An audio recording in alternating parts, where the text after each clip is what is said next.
fun. Sure. Okay, our final performer of the evening and of the season, ladies and gentlemen, is a wonderful performer, a rapper. She just got a postdoctoral fellowship at Brown University. Ladies and gentlemen, welcome Sammus.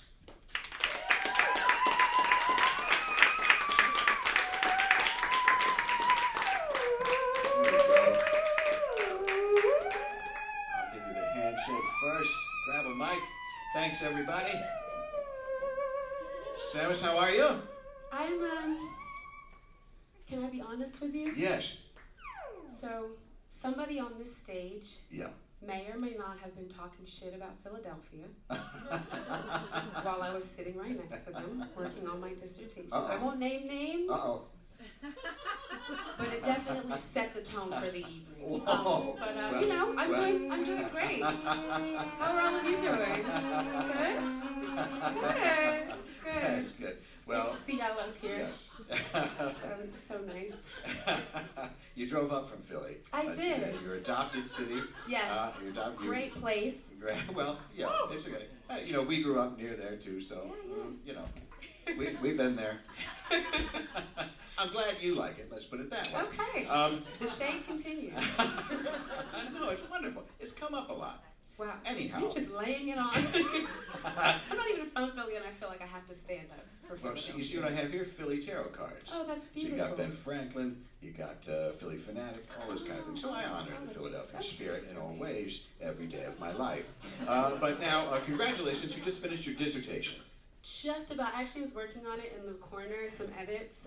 So tonight I'll be sending it off to my committee, and we'll see what happens. How about that? Yeah, that's terribly exciting. Congratulations.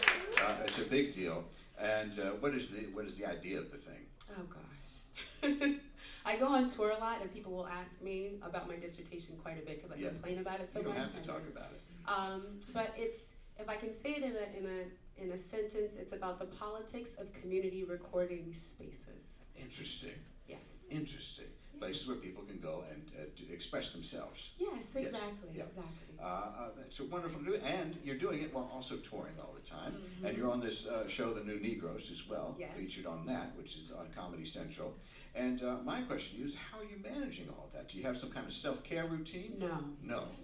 You're just full-on tired all the time. I'm exhausted. Do you have a self-care routine? I feel like you... I have several. Oh my gosh. Yeah. Well, can you dish? I mean, please, give me something. Crystals play a big part of it. You got to charge them up. I tend to a lot of plants. I find it very therapeutic. I'll take all kinds of baths with flowers, pine needles, all kinds of oils. I make essential oils. It's all of the, sometimes just making something can really be therapeutic to me. And that's not exhausting? Not if it's not, like, there's no pressure to it. It's not something for the public, just something for me. Personal, some you time. Like if I had to make a little figure that looked like myself. Right. Which we all do. Which we all do sometimes. Yeah. It would be very relaxing. Familiar with that. And then this postdoctoral thing, that just sounds like more school to me, but congratulations. Thank you, I think. Yeah. Then you're going to be what, like a doctor plus? Yeah, I think it's like, I just learned that there was like more school, that there was like another level. So I thought when you turned in the dissertation, it was like, oh, you're done. But then while I've been in grad school, I've met all these postdocs and was like, well, what's that? And people were like, it's more school. But you're not like the professor yet. It's like you got some downloadable content to extend the game. Yeah, exactly. Yes. Exactly. That's a great analogy. Okay, and you're going to be going up to Brown. Yes. Which is wonderful. I spent some time up there in Providence. You've just been everywhere. I have been everywhere. I've lived a marvelous life. But Providence is great. As I say about Providence, if you thought Philly was okay, Providence is also fine. Oh, I'd love to hear that. Well, see, I'm from Ithaca, New York. I'm from upstate New York. Yeah. So anything else is fine. Anything else is great. Yeah. I love everything else. Yeah. So yeah, pretty sad. Do you feel like your music will kind of deepen and change as you investigate different things there in Providence? I don't know how much stuff I'll be investigating in Providence, but I'll definitely, when I end up in kind of small towns or small places, I go inward. I watch a lot of Netflix, I'm on the internet a lot, so I think my music will reflect things that people are talking about on the internet, on the interwebs, or whatever cool Netflix show. Well, if you can break away for a little bit and get out to Providence, one thing you'll notice, ghosts. A lot of ghosts. Really?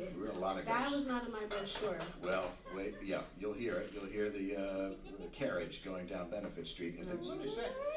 Look out the window. Yep, watch for it. Okay. And then if you need something to eat, go over to Jeff's and get a large Jugs. It's not a great name sandwich, in this time, but right. it's a sandwich that should be Me Too probably, but it's a really good sandwich. I'm getting that vibe. It's a good sandwich, so go ahead and order that.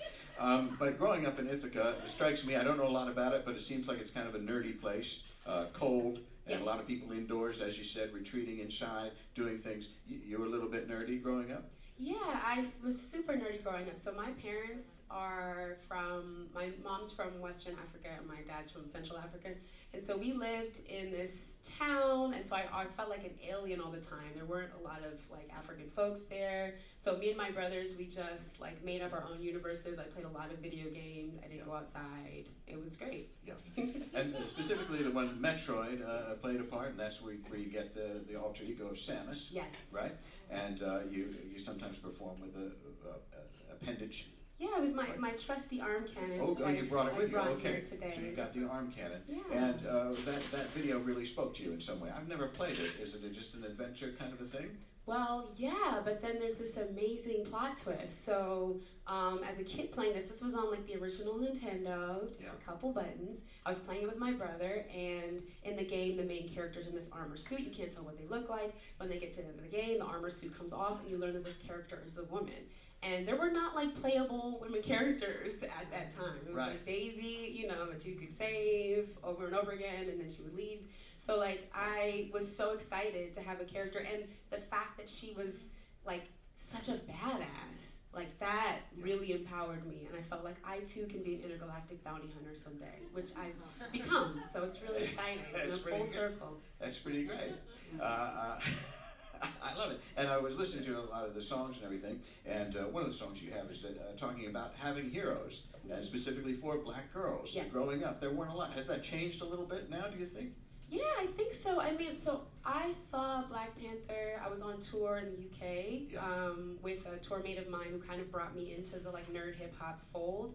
And so it was really cathartic being in that theater and seeing all these like amazing chocolatey women on the screen. And I was like, as a little kid, this would have changed my whole life. This was a game changer. So even as an adult, it feels really, really great. I mean, there's obviously room for growth, but I'm really excited for the place that we're moving. And I think the internet enables a lot of that. Like if big studios or other, places won't support that, then people are doing things on their own, and people are showing that there's an interest there, even if it's DIY. Yeah. It's inspiring. Very inspiring. Yeah, it makes me feel good. Yeah, and you do a lot of activism and all that. It's really wonderful stuff that you're doing. Well, thank you. And I love your podcast, Zero Suits. Do you? It's such a shitty operation. I cannot believe. It doesn't come across that way. Wow. Oh, just kidding. Yeah. A lot of recipes for pursuing the creative path, as everybody here has done. Ways and tools and thinking about the creative life. Yeah. So that to me is a little bit of, you're talking about self-care in that way too. I never thought about it like that. Wow, you're kind of a guru with this. I'm pretty good at it. Okay. Now, what we talked about, would you like to do a number? Would you like to perform? I'll do a little ditty. Okay, let's do a song. Let's close down the show with a big song. You want us to stay up here? Sure, if you'd like. Maybe it'll be a little awkward. I don't know if you don't mind me gesticulating in front of you. Well, actually, the dancers were doing that, so you're used to it. We've become accustomed. Okay, great. So I'll give you a little, just kind of intro to the song. So this song is about growing up in upstate New York and being the only little black girl in most of my classes, and all these white dude bros being like, oh my god, I can't handle it, you're much smarter than I am. And so I made a song called Mighty Morphin as a fuck you to them because they couldn't handle my complexity. So I'm going to do that, and I brought my arm cannon because the song is about being into lots of different shit, and I'm into video games, so here's this. So if you can cue up the track, that'd be your life. Oh great, sounds so good. How's everybody doing? Great! Hey, as a little kid, wasn't really rap tight. Yeah, they always said I was trying to act white, even though I'm black like night without a flashlight. Guess they'd rather have me dragging on the crack pipe. Don't enunciate, or you're an Oreo. Drink Cavassier, do a little choreo. Better not be corny though, better start the party like you Mario. You entertain me like the Maury Show. Don't get me wrong, I swear I really love to dance. And when I'm home, I get jiggy in my underpants. Yes, I pretend I'm popping rubber bands. I will clap my booty like I've got a pair of other hands. Damn, and if I really feel the beat, I get down. Like when I'm hearing Billie Jean, got my drink and my two-step, no respectability. Move my back to some future like my favorite trilogy. Then on Tuesday, listening to shoegaze. 2 days later, I'll be shaking it to 2 Chainz, souffle. Jiggling to Lupe, Batman on Bruce Wayne. If it don't compute, then I'm chucking up the deuce. Say I'm not one thing, I'm not two things. I'm not 3 things, no, I'm not 4 things. I am more things than I'm reporting. Let's not force it. I'm mighty morphine. Yeah, I'm not 1 thing. I'm not 2 things. I'm not 3 things. No, I'm not 4 things. I am more things than I'm reporting. Let's not force it. I'm mighty morphine. And if you wanna kick it like punting, better get 1 thing straight. I run things, Kay. I can fill a couple seats at my shows. I don't play. I shuffle to the beat of my own 808s. Yeah, I let my hair breathe. I let my fro bounce. I'm feeling carefree, then I get a blowout. Till next week, box braids. They gon' stress me cause I'm looking foxy. I like to wear about 4 packs. They say my hair grows so fast. Yeah, they appear to know no blacks. So when I hear them, I roll past. I put a filter on low pass, don't ask. Yeah, I'm a higher order organism. I enjoy E40, but I also fuck with joy division. I desire a shorty I can talk into a poor decision. I love a conversation all about the 4th dimension. A Wrinkle in Time was my favorite book. I remember age 9 was insatiable. Yeah, at the table nook, other kids would stay and look. And I knew that when I grew up, I would say the hook. I'm not 1 thing, I'm not 2 things. I'm not 3 things, no, I'm not 4 things. I am more things than I'm reporting. Let's not force it. I'm mighty morphine. Yeah, I'm not 1 thing. I'm not 2 things. I'm not 3 things. No, I'm not 4 things. I am more things than I'm reporting. Let's not force it. You repeat after me. I'm mighty morphin. Louder. I'm mighty morphin. I'm mighty morphin. Ah, I'm fucking mighty morphin. And you are, every single person in this room is a complex human being. You can like to twerk, and you can like to read, and you can like to play video games, and you can like to play board games, and you can like to play Hunger Games, and you can like to play reindeer games, and you can like to wear your hair short, and you can like to wear your hair long, and you can like to play with makeup, and you can like to play sports, and you can like to have a lot of sex, and you can like to have no sex at all. None of those things define you. Anybody who denies you your complexity is not your friend. They're your motherfucking enemy. Get rid of them immediately. Thanks, guys. There you go. Sammus, everybody. Wow. That's it. We'll have a hand. There we go. Oh, my God. Well, that's the note we got to end on. That's terrific. Let's give it up for all the guests tonight. Sammus, Lindsay, Emmy, and Griffin, to the Deep Night Dancers, Cornelius. Thanks to the Slipper Room. And thanks to all of you for being here. It's really wonderful. I'm Dale Seever. Have a great night.